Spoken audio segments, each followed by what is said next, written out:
Dot స్వరాలు నేర్చుకుంటున్నాము. ముందుగా నా శ్రోతలందరికీ, నా సబ్స్క్రైబర్స్ అందరికీ కూడా థ్యాంక్స్ అలాట్. నన్ను ఇంకా మంచిగా ఎంకరేజ్ చేసి ఈ యూట్యూబ్ వీడియోస్లో నన్ను ఇంకా ఎంకరేజ్ చేసి ముందుకు తీసుకెళ్తారని ఆశిస్తున్నాను. అందుకని అందరూ నన్ను తప్పకుండా నా వీడియోస్ నచ్చితే లైక్ చేయండి, కామెంట్ చేయండి, షేర్ చేసి పక్కన బెల్ ఐకాన్ని క్లిక్ చేయండి. అప్పుడు నా నోటిఫికేషన్స్ అన్నీ మీకు వస్తాయి. అదేవిధంగా మీకు ఈ ప్రీవియస్ క్లాసెస్ కావాలనుకుంటే కింద డిస్క్రిప్షన్లో లింక్ ఇవ్వడం జరుగుతుంది, తప్పకుండా విజిట్ చేయండి. మనం ప్రీవియస్ క్లాసెస్లో డాట్ స్వరాలు నేర్చుకోవడం జరిగింది. డాట్ స్వరాల్లో కూడా పెద్దవి నేర్చుకుంటున్నాము. ఈరోజు డాట్ స్వరాల్లో పెద్దవాటిలో రెండవ డాట్ స్వరాన్ని నేర్చుకుందాము. డాట్ స్వరాలు అంటే ముందు మనం చెప్పుకున్నట్టుగానే జిగ్జాగ్ లైన్లో ఉంటాయి.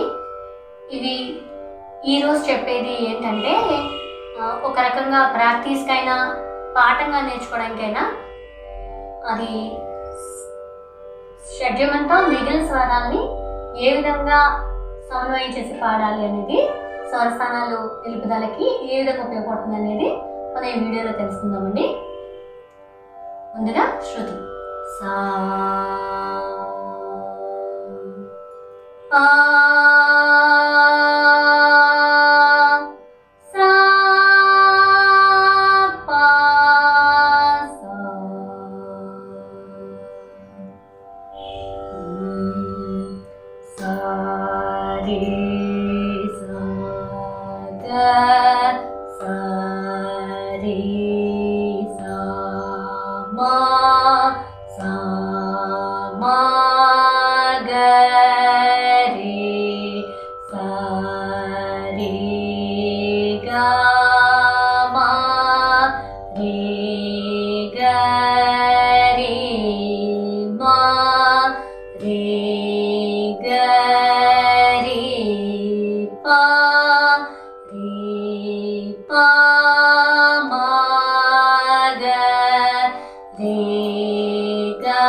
ఆరోహణ పాడడం జరిగిందండి.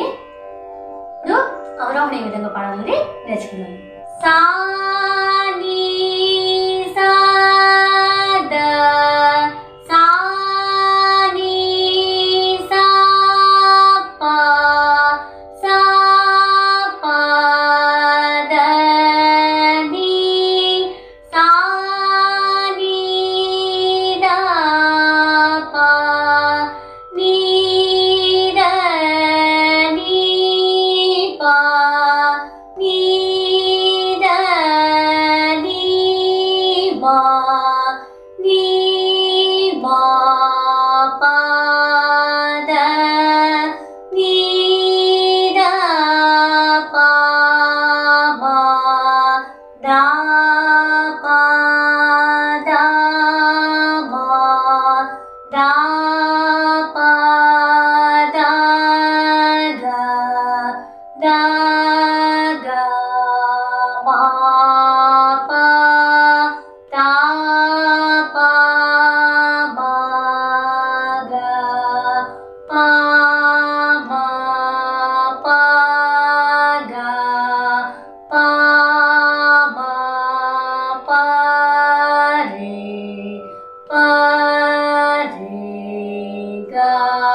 ఈ విధంగా ఆరోహణ అవరోహణ షడ్జమంతో మిగిలిన స్వరాలు ఏ విధంగా మమేకం చేసి పాడాలో ఈ స్వరం నేర్చుకున్నాం.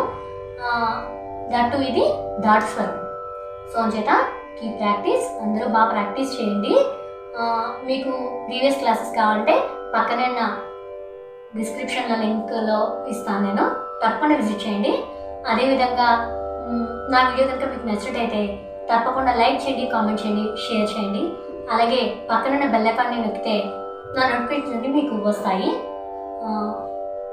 Thanks for visit. Thank you.